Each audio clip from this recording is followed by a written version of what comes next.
ته زمینه ورته راتک برابر کی؟ از امان الله خان کدام درس گرفتین؟ از سقوط داود خان درس گرفتین؟ از تفرقهای ملی درس گرفتین؟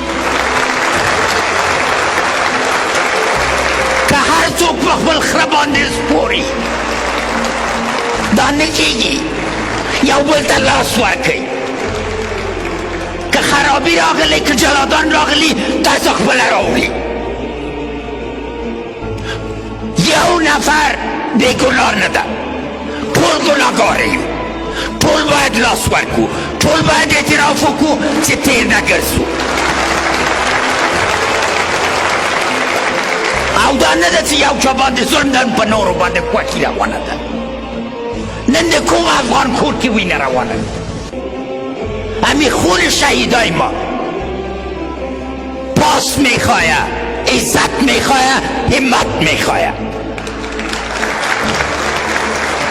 و ضرورت واضح است که یک طرح واضح داشته باشه این به شعار حل نمیشه دستگاه حکومت تغییرات بنیادی به کار داره تا بتانیم حکومت